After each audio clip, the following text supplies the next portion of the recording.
할렐루야. 하나님 살아계십니다. 네, 살아계신 그 하나님의 은혜와 평강과 축복이 저 여러분들과 영상으로 예배하는 모든 분들에게 함께하게 되기를 주의 이름으로 축복합니다. 여러분들은 그 눈, 코, 귀, 입 중에 고통을 제일 많이 받는 곳이 어디라고 생각하시나요? 고통을 제일 많이 받는 곳. 코, 귀, 눈. 못 볼 걸로 많이 보시나요? 네. 귀, 코, 냄새, 악취. 네. 귀, 그렇죠? 네. 사실은 듣고 싶지 않아도 들어야 되는 귀가 아마 제일 고통스러운 걸 것 같아요. 그렇죠? 그래서 제일 싫어하는 말이, 제일 싫은 게 뭐냐? 소리를 듣는 거죠.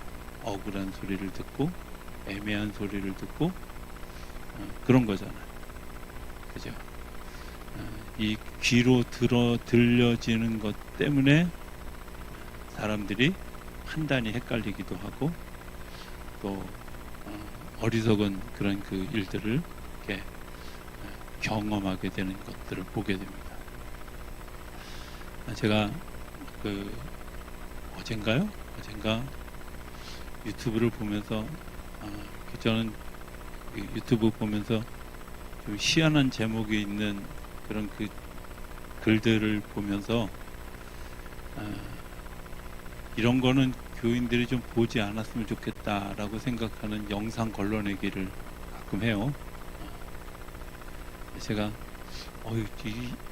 되게 이 동영상이 조회수가 많은데 이거 되게 심각하다 이런 생각이 드는 영상 하나가 있었어요. 여러분들 영상 볼 때 주의해야 될 게 하나 있는데 개인의 이름으로 신앙 이야기를 하는 동영상은 가급적 안 보시는 게 좋습니다. 그러니까 어떤 교회 또 이런 것은 믿음이 갈 수 있지만 개인 뭐 누구누구 전도사 또 혹은 누구누구 장로 이렇게 쓴 것들 뭐 누구누구 성도 이렇게 쓴 것들은 가급적 안 보시는 게 좋습니다. 왜냐하면 그 이단 사설들이 자주 쓰는 수법 중에 하나가 개인의 이름을 그렇게 도용해서 그렇게 사용되어지는데 제가 아는 어제 발견한 그 동영상에는 이거 읽으면 안 되는 건데 뭐 25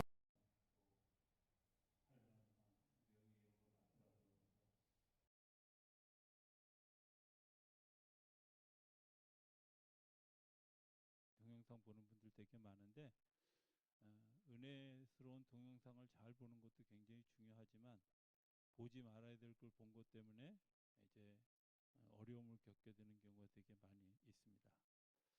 자, 왜냐하면 우리가 믿음이 생기는 그 과정을 로마서도 믿음은 어디서 난다고요? 들음에서 나잖아요. 그렇죠? 들음에서.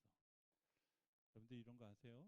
내가 어떤 사람에게서 좋은 감정이 들고 혹은 나쁜 감정이 드는데 내가 먼저 그 사람에 대해서 어떤 인포메이션을 들었으면 그 인포메이션이 내가 첫인상에 작용할까요? 작용할까요?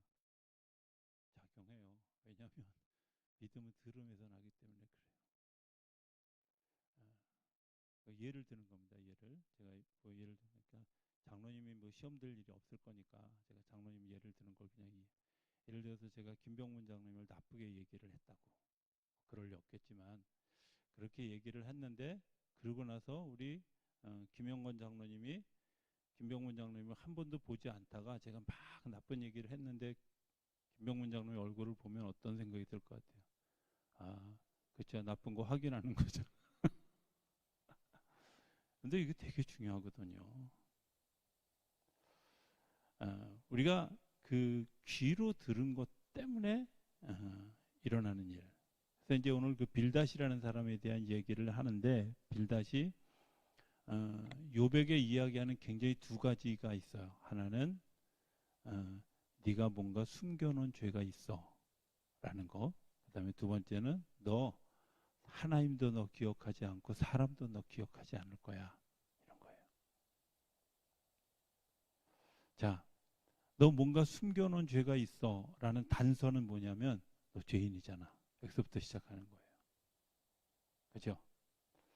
예, 너 숨겨놓은 죄가 있어. 네가 지금 그렇게 벌을 받는 이유는 네가 숨겨놓은 죄가 있기 때문에 그런 거야 하고, 빌닷은 이미 죄인이라고 단정해놓고 얘기하는 거예요. 여러분들 그거 피곤할까요? 피곤하죠. 굉장히 조심해야 되는, 아주 조심해야 되는 일 가운데 하나 이제 이런 거거든요. 이 언론이 생기면서 되게 좋은 면도 있지만 아주 나쁜 면은 사람을 정말 그 판단하는 도구로 사용되어 줄 수 있다는 거예요. 사람을 판단하는 도구로. 이 사람은 이런 사람입니다라고 단정해 놓으면 그거 회복이 어려워요. 근데 그런 일들을 너무 자연스럽게 해요. 예수님의 예를 들어보면 예수님의 제자들 중에 아주 극단적인 두 유형의 사람이 있어요. 한 사람은 마태라는 사람이고요. 한 사람은 젤로신 시몬 혹은 가룟 유다 같은 사람이에요. 이 두 유형은 어떤 유형이냐면 마태는 로마의 식민지 아래에서 공무원하는, 소위 우리식으로 얘기하면 친일파야. 이해되셨죠? 예. 이쪽은 만주에 가서 독립운동하는 사람들이에요. 이 두 사람이 어울릴 수 있겠어요? 잘 이해가 안 가시나요? 아니 우리 사회에 지금 그런 거 있잖아요. 그냥 아주 노골적으로 딱 얘기하면 여기는 무슨 파? 여기 이재명을 옹호하는 파가 뭐라 그러더라? 뭐 이렇게. 이쪽은 뭐 윤석열파. 이렇게. 양쪽에 대화가 돼요? 안 되잖아. 그죠? 서로 비난하고 서로 근데 놀라운 건 예수님의 제자 중에 이 양극단에 있는 사람이 있었다는 거예요. 자, 그럼 예수님은 도대체 이 양극단에 있는 사람들을 어떻게 하셨길래 그들을 제자로 3년 동안 싸우지 않고 잘 데리고 다녔을까? 신기하지 않아요? 성경을 읽으면서 저 되게 신기하다. 저런 노하우를 좀 내가 예수님한테 배워야 되는데 이런 생각이 들어요. 자, 쉬운 방법, 간단한 건요. 이런 거거든요. 한쪽 극단에 치달으면 치달을수록 이 가운데 있던 사람이 이쪽으로 가요. 한번 말을 어떤 사람이 곱게 하지 않고 심하게 하면 다음번엔 이 사람도 말을 심하게 하게 돼 있어요. 그래서 점점 더 멀리 가는 거예요. 점점 더 멀리. 예수님은 어디 계셨냐면 가운데 계셨어요. 그리고 가운데로 그들을 끌고 오는 거예요. 식민지지만 로마의 사람들이 나쁜 게 아니라 그들의 정복욕이 문제가 되는 거고요. 그 사람들을 적대시하는 게 아니라 그들도 나름 자기가 선한 일을 하고 있다고 생각하고 있다고 하는 이런 여러 가지 관점들을 예수님의 삶으로 말씀으로 보여주면서 그들이 가운데로 오기 시작했어요. 그러니까 예수님의 제자가 되어진 거야. 자기 기본적인 본성을 버리지 못했을지라도 그들은 그 양극단으로 예수님이 극단의 이야기를 해본 적이 없어요. 너 죄인이야. 이렇게 얘기한 적이 한 번도 없어요.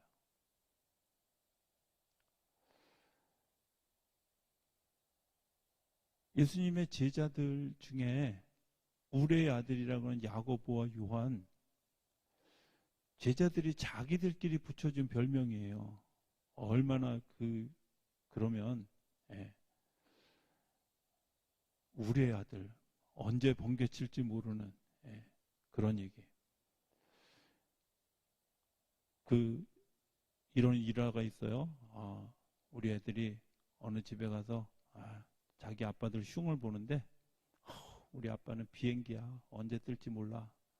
예, 이렇게 이야기하니까 야, 비행기는 그래도 우리 아빠는 로켓이야. 그냥 여기서 바로 떠. 이런다는 거야. 그런데 그것처럼 우리 아들이야. 언제 터질지 몰라. 근데 예수님은 그 야고보와 요한을 늘 데리고 다녔어요. 심지어 요한은 마지막에 돌아가실 때 내 어머니다. 마리아를 잘 모셔라 하고 맡겨줬어요. 제일 오랫동안 순교하지 않고 고난받고 힘들어하는 그 모든 여정을 지켜가면서 100세 가까운 때에 살았던 고난의 시대를 살았던 사람이 요한이었어요. 사랑의 사도가 됐어요. 이유가 뭘까요? 예수님이 그들을 향해서 우리의 아들이라고 하지 않았다는 거예요. 베드로의 원래 이름은 시몬입니다. 시몬이라는 이름은 모래알이라는 뜻이죠. 모래알이라는 이름, 너 이렇게 막 흩어진 모래알처럼 물숭숭 빠지는 것처럼 허점도 많고 빈틈도 많고 그리고 그 위에 집을 지으면 비가 오고 창수가 나면 금방 무너지는 지구력도 없는 놈이야 하고 이야기하는 그 시몬을 앞으로 너를 시몬이라고 부르지 말고 반석이라고 베드로라고 이름 하라고 예수님이 이야기해 주시. 그리고 예수님을 부를 때 단 한 번을 제외하고는 베드로를 시몬이라고 불러본 적이 없어요. 언제였어요? 요한복음 21장에 나오는 요한의 아들 시몬아 내가 나를 사랑하느냐 라고 물어볼 때 외에는 한 번도 시몬이라고 부른 적이 없어요. 그때까지도 시몬처럼 살았는데 예수님은 그를 베드로라고 불러요. 베드로라고. 자, 우리의 태도가 뭐가 다를까요?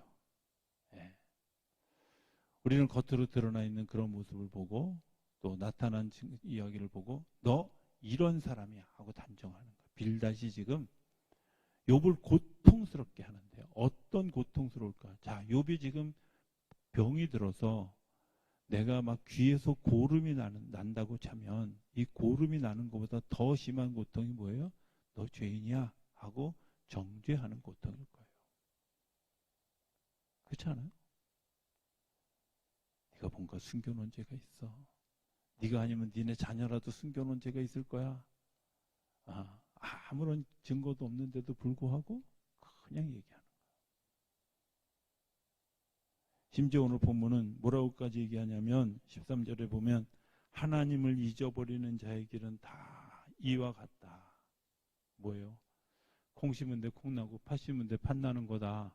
이런 얘기 해놓고 하나님이 너 이렇게 하면 하나님이 너 잊어버려. 너 회개하지 않으면 하나님이 너 저주해. 하나님이 너 버릴 거야. 이렇게 얘기하는 거예요. 예. 그럴듯하잖아요. 그죠? 우리가 이제 사람을 판단하는 데 있어서 굉장히 중요한 몇 가지 원칙이 있거든요. 하나는 가장 초보적인 단계는 일단 단정 짓고 시작하는 거예요. 나쁜 사람, 좋은 사람, 착한 사람, 뭐 안 착한 사람, 뭐 이렇게 딱 단정 짓고 시작하는 거예요. 근데 그게 반은 맞고 반은 틀려요. 그렇죠? 근데 중요한 건요. 그 반 틀린 것 때문에 반이 죽는 게 아니라 전부가 죽기도 해요.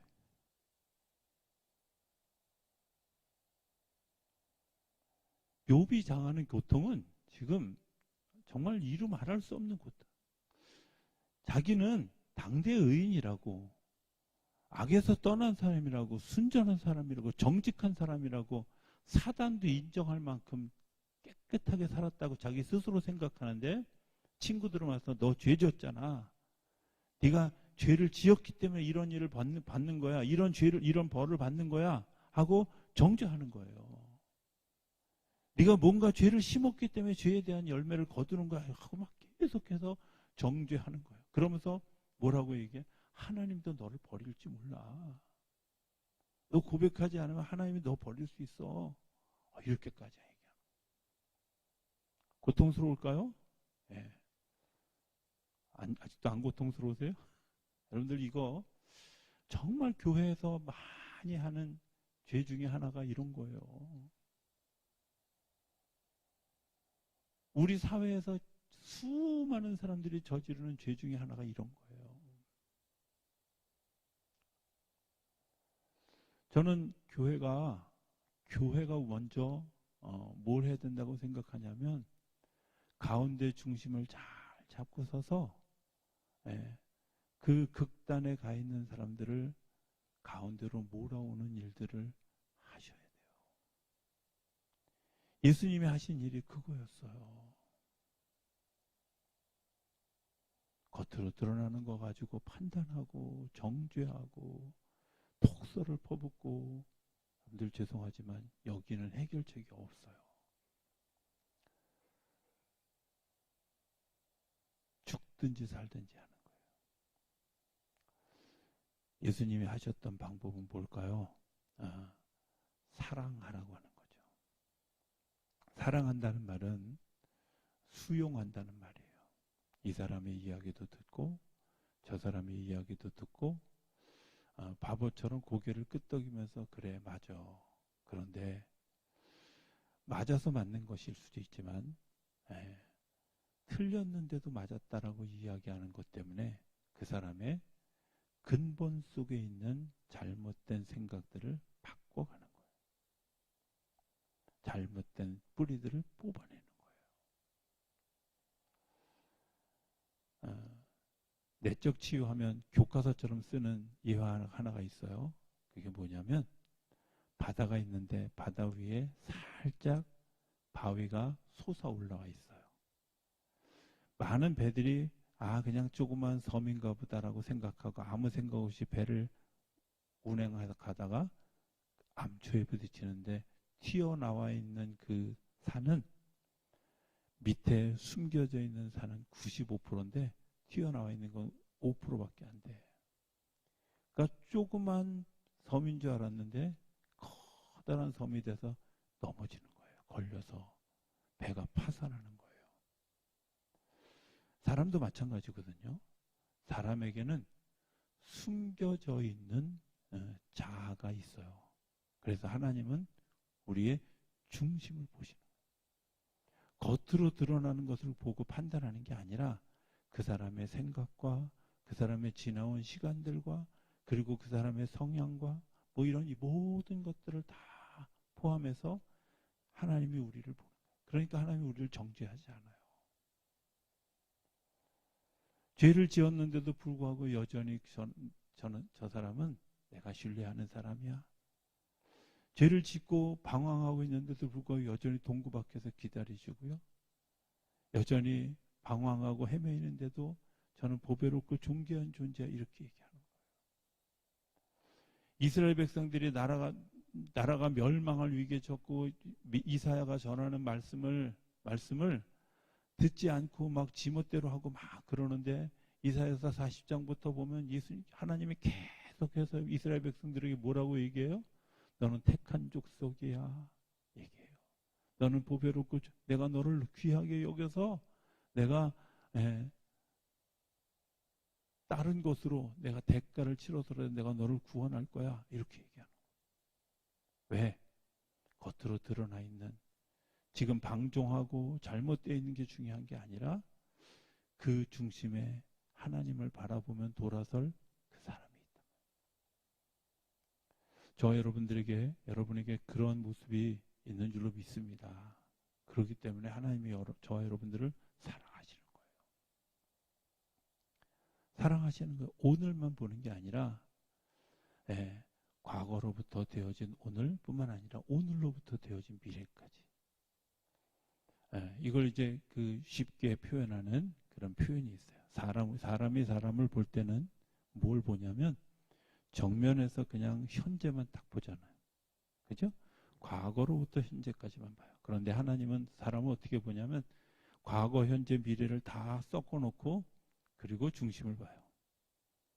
그러니까 그 사람이 앞으로 어떻게 될 사람인지 주님이 아시는 거잖아요. 이해되시나요? 네, 말이 어렵나요? 예. 표정이 이해가 잘 안 되는 표정인 것 같아서 지금.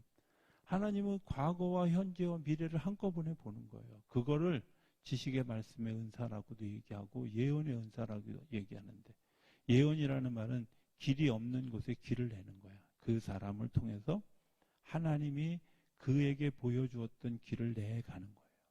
사람을 세워가는 거예요. 그게 예언이에요. 예언한다고 하면서 쳐다보면서 당신 죄지었구만. 여러분들 이런 예언하는 사람 있으면 근처도 안 가셔도 돼요. 예, 예언은 그렇게 하는 거 아니에요. 하나님이 그를 어떻게 축복하는지, 어떻게 인도해 가는지 말씀해 주시고, 그것이 내가 감당해 갈 수 있도록 하나님께서 길을 열어주시는 것들을 들려주시는 거예요. 전혀 달라요. 그건 점쟁이들이 하는 거예요. 예, 자기들 손아귀에서 노란하게 하려고. 예, 전 진짜 점쟁이한테 그런 얘기 들었어요.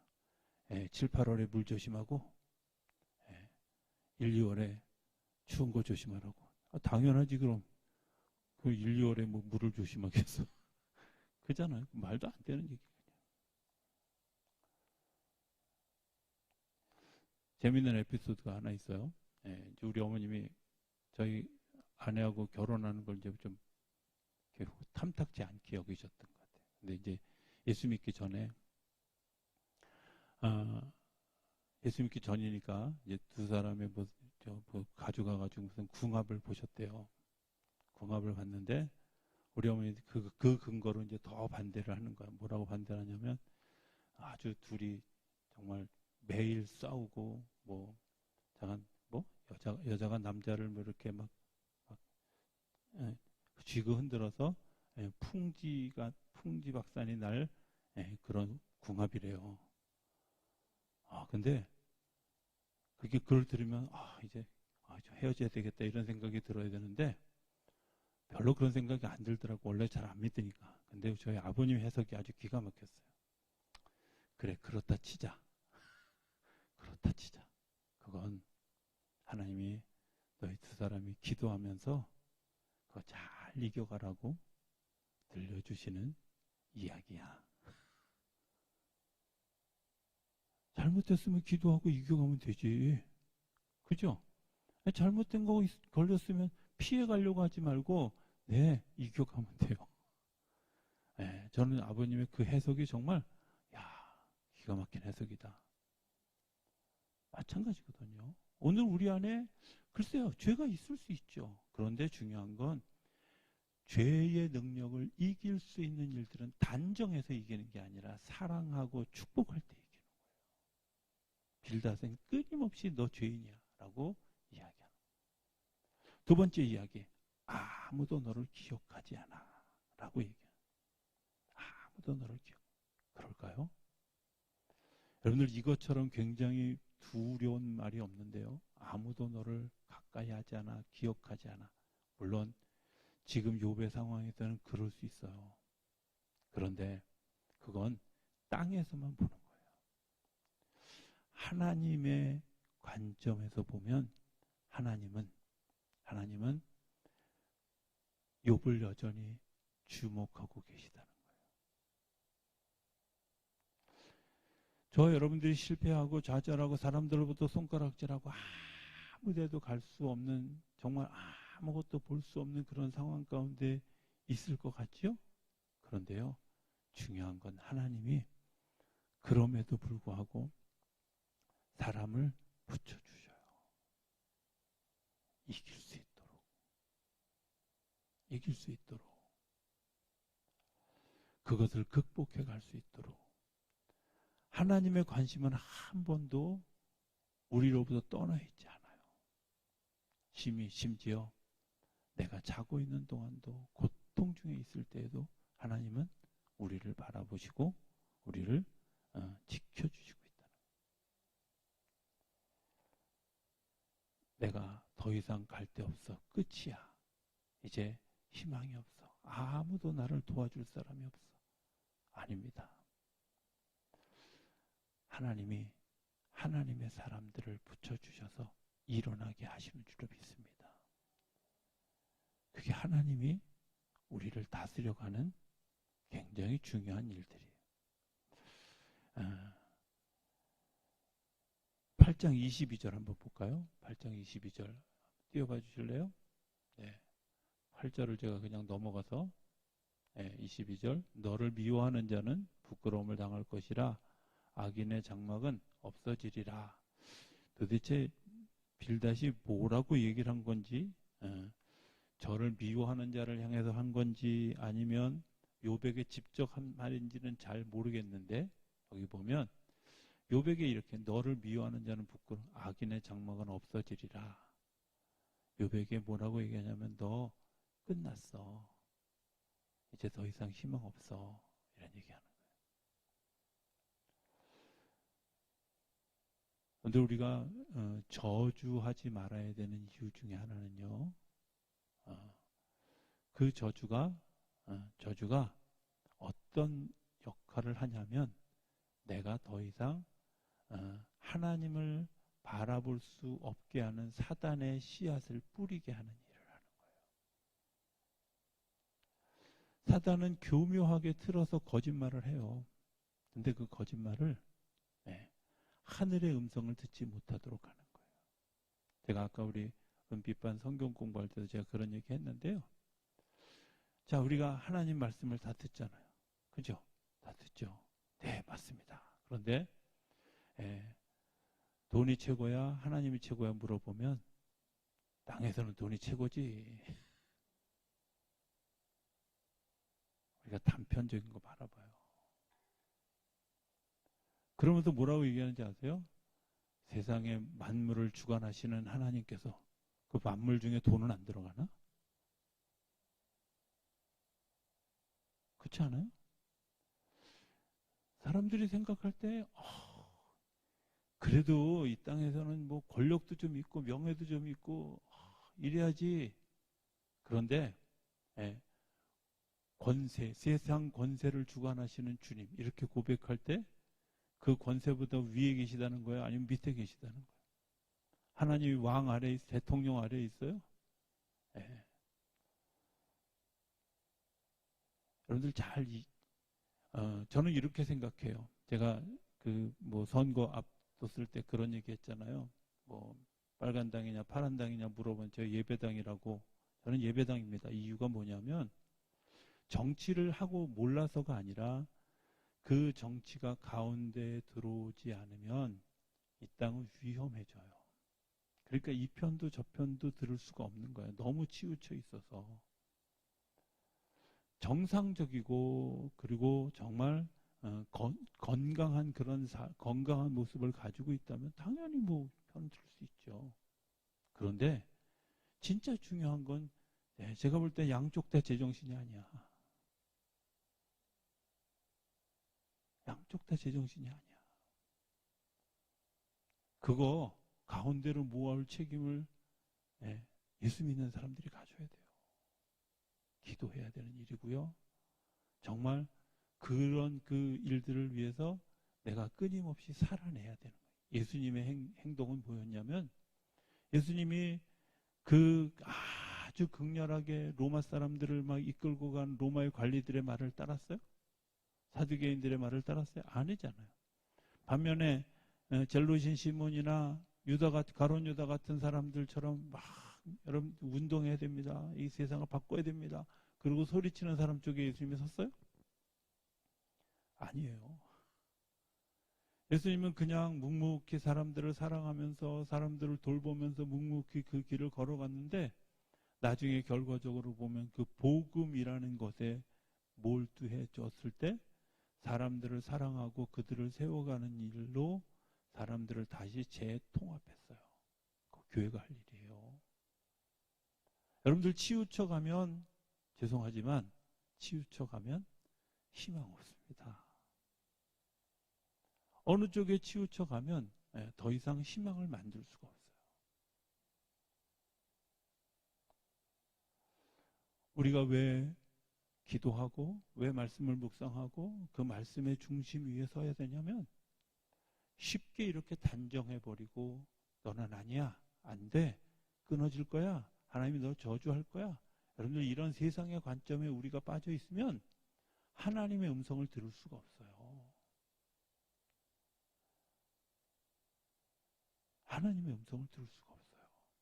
하나님이 우리에게 들려주시는 그것, 우리가 보이지 않지만 이 세상에 보이는 것보다 훨씬 더 크고 그것을 덮을 수 있는 하나님의 은혜가 있는데, 우리가 그것을 보지 못하면 자꾸 눈에 보이는 것만 보고 겉으로 드러난 것만 보고 판단하고 정죄하고 저주하고 끊어지게 한다. 빌닷을 바라보면서 욥이 속이 터지는 이유가 거기 있어요. 난 아닌데 왜 나한테 이러는 거야? 왜 세상에 자꾸 세상 얘기, 네가 뭔가 악한 것을 심었으니까 네가 벌을 받는 거야.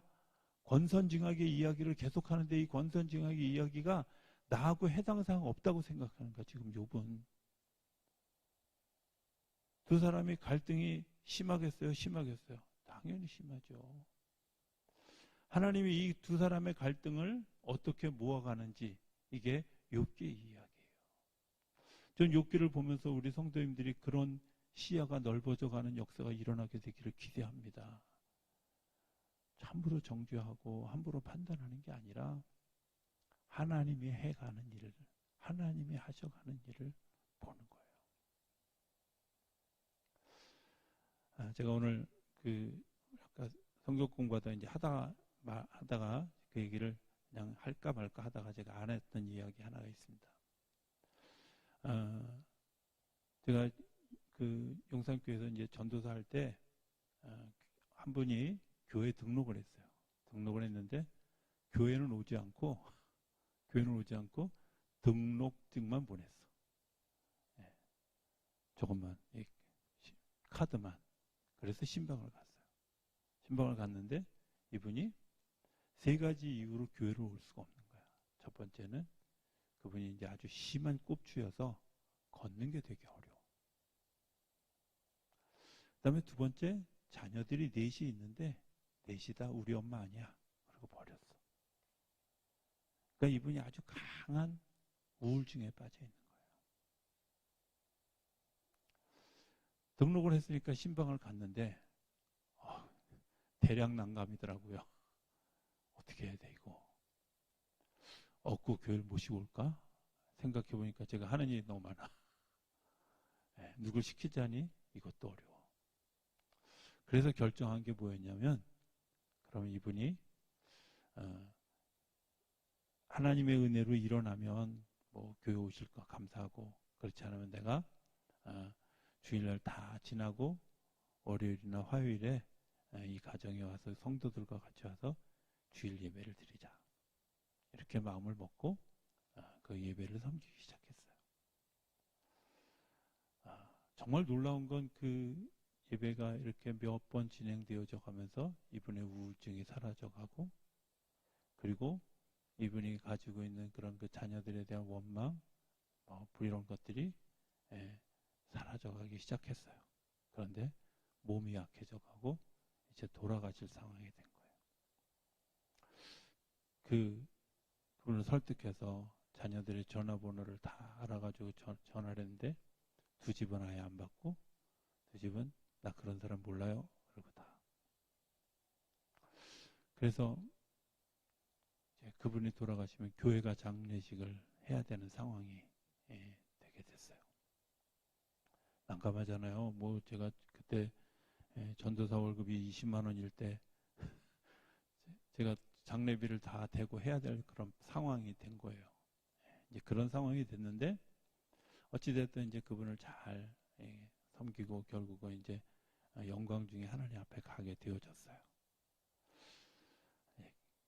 장례를 하기 위해서 이제 병원으로 옮기고 이제 그런 그 과정들을 지나가는데, 뭐 당연히 자녀들이 버리는 분인데 누가 손님이 오겠어요? 당연히 없죠. 근데 신방 같이 갔던 분들이 정말 내일처럼 도와주셨어요. 장례식장에서 그 영안실에 있던 분들이 내가 이만큼 머리털 나고 이 사업하고 내가 이만큼 적게 받아본 적이 한 번도 없다고 할 만큼 아주 말도 안 되는 가격으로 정리를 해줬어요. 어찌됐든 뭐 이렇게 해서 이렇게 저렇게 모여가지고 장례를 딱 치르고 났는데 감사한 건 20만 원이 남은 거야. 별로 안 놀래요. 조의금도 없었는데 20만 원이 남은 거 도대체 이게 왜 남았나 싶을 정도로 이해가 안 가. 나중에 뭐 이제 계산을 해볼 사이도, 왜냐면 뭐 그냥 2박 3일 내내 계속 붙어 있었으니까, 예. 제가 마치 상주처럼 그냥 상주 겸 예배를 집례하는 겸 뭐자간 그렇게 지냈으니까요. 그런데 제가 정말 놀랐던 건 20만 원이 넘는 것보다 더 놀랐던 게 있어요. 그분을 안타깝게 바라보고 기도하는 분들이 되게 많이 있었다는 거예요. 안 믿는 사람들이.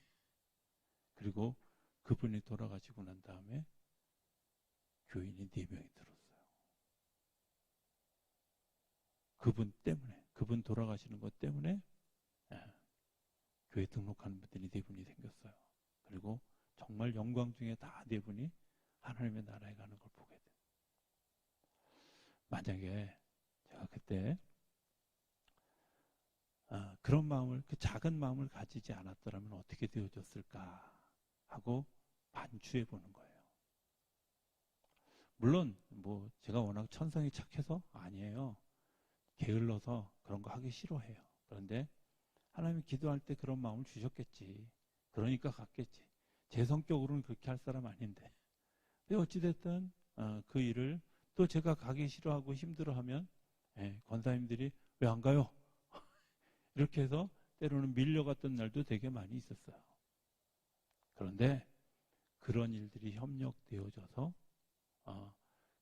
인생의 끝자락에서 더 이상 자녀들도 포기했던 그분이 하나님을 만나고 하나님의 희망을 보고 희망 영광 중에 하나님께 가는 거.